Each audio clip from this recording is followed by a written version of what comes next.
सत्यनारायण के व्रत को किया।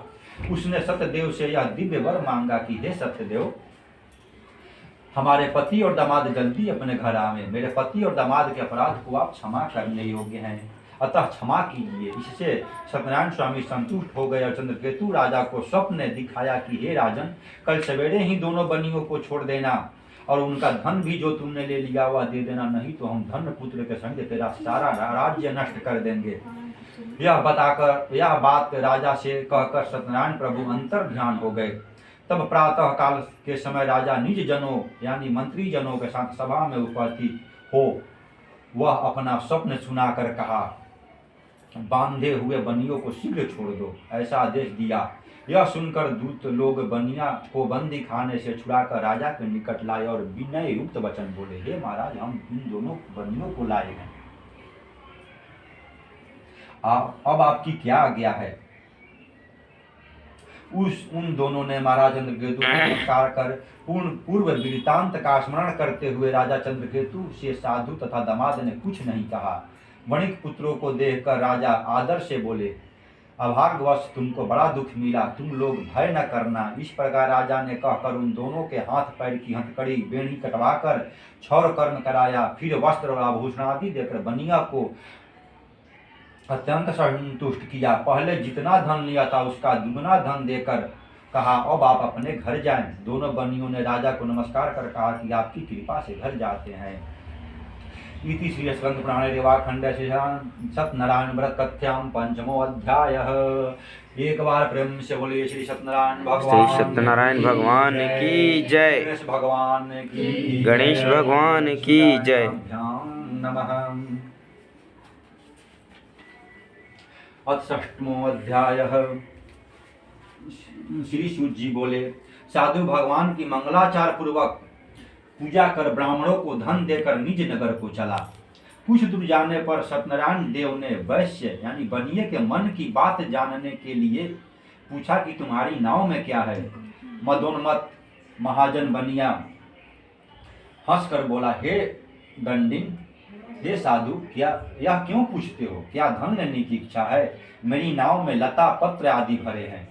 तब दंडी ऐसे वचनों को सुनकर बोले कि तेरा वचन ही सत्य हो। ऐसा कहकर वह समुद्र के पास बैठ गए। दंडी के चले जाने पर नित्य क्रिया कर नाव को ऊपर उठा देख साधु को आश्चर्य हुआ। ज्यों उसने नाव में लता पत्र आदि देखा त्यों मूर्छा को प्राप्त हो भूमि पर गिर गया और सचेत होने पर अति चिंता करने लगा। साधु से दामाद बोला कि व्यर्थ शोक क्यों करते हैं? वे ही दंडी महाराज ने श्राप दिया है, वे सब कुछ कर सकते हैं, इसमें संशय नहीं है। इसलिए उन्हीं के शरण में चले, क्योंकि मनोरथ उन्हीं से सिद्ध होगा।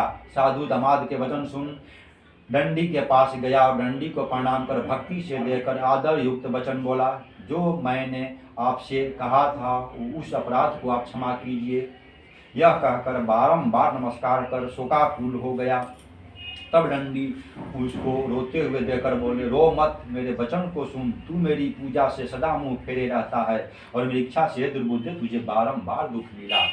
भगवान का यह वचन सुनकर साधु स्तुति करने लगा। साधु बोला कि हे स्वामी, आपकी माया से मोहित ब्रह्मादि देवता भी आपके बड़े अद्भुत गुण और रूप को नहीं जानते। आपकी माया से मोहित मैं मूढ़ आपको कैसे जान सकता हूँ? अतः हमारे ऊपर प्रसन्न हो जाइए, मैं था विभव विस्तार से आपका पूजन करूंगा। मैं आपके शरणागत हूँ, मुझे पहले वाला सब धन दे दीजिए। उसके भक्ति युक्त वचन सुनकर भगवान संतुष्ट हो गए और मनवांछित वर देकर वहीं अंतर ध्यान हो गए। साधु नाव को धन से परिपूर्ण देख उस पर चढ़कर सतदेव की कृपा से मनोरथ पूर्ण हुआ है, यह बात अपने स्वजनों से कहा। यथा विधि पूजन कर सतदेव की कृपा से बड़ा हर्षित हुआ। नाव को यत्न से सहेज कर अपने देश को चल दिया। अपने नगर में के समीप साधु आकर दामाद से कहने लगा कि यह मेरी रत्नपुरी को देखें। ऐसा कहकर उसने धन की रक्षा करने वाले दूत को वहां भेजा। वह दूत नगर में जाकर साधु की धर्म पत्नी को देखकर प्रणाम कर बोला, ग्राम के निकट दामाद सहित साहूकार बहुत से इष्ट मित्र और धन के सहित आ गए हैं।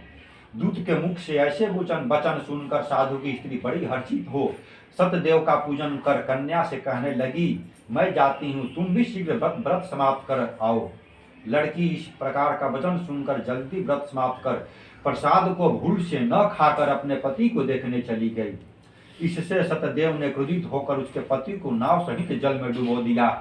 कलावती कन्या अपने पति को न देखकर बड़े शोक से रोती हुई भूमि पर गिर पड़ी। साधु ने कन्या को अति दुखी देखकर डरे हुए मन से कहा, यह क्या हुआ, और नाव चलाने वाले भी चिंता करने लगे। तब लीलावती कन्या को दुखी देखकर अति विहल होकर रोने लगी और अपने पति से कहने लगी, इसी क्षण नाव के साथ वे कैसे अलक्षित यानी अदृश्य हो गए। न जाने किस देवता के अनादर से नौका जल में नहीं दिख रही है। श्री सत्यदेव के महात्म्य को कौन जान सकता है। यह कहकर अपने जनों के साथ विलाप करती हुई कन्या को गोद में लेकर रोने लगी और कलावती भी स्वामी को न देखने से अति दुखित हो अपने पति की पादुका यानी खड़ाऊ लेकर सती होने की इच्छा करने लगी। कन्या का यह चरित्र देखकर धर्मज्ञ साधु बनिया स्त्री के साथ अत्यंत शोक से युक्त होकर विचार करने लगा कि मैं सत्यदेव की माया से बारंबार चला गया हूँ, अब यथा विवश श्री सत्यनारायण का पूजन करूंगा। इस प्रकार सबको बुलाकर कहने लगा और पृथ्वी पर गिरकर साष्टांग दंडवत किया। इसी पर दीनों के पालन करने वाले श्री सत्यनारायण भगवान संतुष्ट हो गए। भक्तवत्सल सत्यदेव जी की कृपा से आकाशवाणी हुई कि तुम्हारी कन्या प्रसाद को त्याग कर पति को देखने चली आई है, इसी कारण इसका पति अदृश्य हो गया है। यदि वह घर जाकर पुनः प्रसाद भक्षण कर आएगी तब पति को निसंदेह पावेगी। कन्या ने आकाशवाणी सुनकर शीघ्रता से घर जाकर प्रसाद को भक्षण भक्तावती संतुष्ट होकर अपने पिता से कहने लगी कि अब शीघ्र ही घर को चलिए, विलंब न करिए। कन्या के वचन सुनकर साधु दामाद से संतुष्ट होकर धन और बंधुओं के साथ अपने घर को गया। उस दिन से वह हर महीने और संक्रांति पर विधि पूर्वक सत्यदेव की पूजा करने लगा। इस तरह सुख प्राप्त करवत अंत में सत्यदेव के लोक को चला गया। फिर श्री शुद्ध जी कहने लगे कि हे मनुष्य श्रेष्ठ, मैं आपसे और भी कथा कहता हूँ, सुनो। श्री स्कंद पुराणे खंड से षष्ठमो अध्याय समाप्त। एक बार प्रेम श्री सत्यनारायण भगवान श्री सत्यनारायण भगवान की जय। जय। पंखा चला देते पंखा हॉल का उधर हॉल का चला। हाँ सर। सत्यदेव भगवान का पूजन देखा, जिसको गोप लोग बंधु बांधव युक्त संतुष्ट चित्त से करते थे। अहंकार से राजा न वहां गया और न सत्यदेव को प्रणाम किया। जब यह गोप राजा को प्रसाद देने लगे तो राजा ने प्रसाद नहीं लिया। तब यह गोप वहां प्रसाद को रख कर चले गए। राजा ने प्रसाद का अनादर किया। इस तरह प्रसाद का अनादर करने से उसने अति दुख पाया। उस राजा के 100 पुत्र थे, वे मर गए और धन दान भी नष्ट हो गए। तब राजा ने अपने मन में विचार किया कि सत्यदेव ने ही धन नष्ट कर दिया है, इसलिए मैं वहीं जाऊं जहां पूजन होता था। यह विचार वहां जाकर हीरो के साथ भक्ति युक्त श्रद्धा युक्त होकर विधि से अपने सत्यदेव का पूजन किया। तब सत्यदेव के प्रसाद से धन पुत्र आदि हुआ और इस लोक में सुख पाकर अंत में सुख सत्य लोक को चला गया।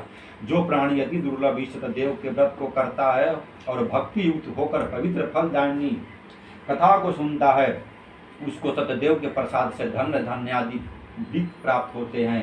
दरिद्र धन पावे, कैदी कैसे छूट जावे, भय से छूटे, इसमें कोई संशय नहीं है। इस पुनित व्रत को करने से प्राणी सदा सुख पाकर अंत में सत्यदेव लोक को जाते हैं। श्री सूत जी कहते हैं कि हे विप्रो, मैंने सत्यनारायण के व्रत को आप लोगों से कहा, जिसके करने से मनुष्य सब दुखों से छूट जाता है। विशेषकर सत्यदेव की पूजा कली काल में फल देने वाली है।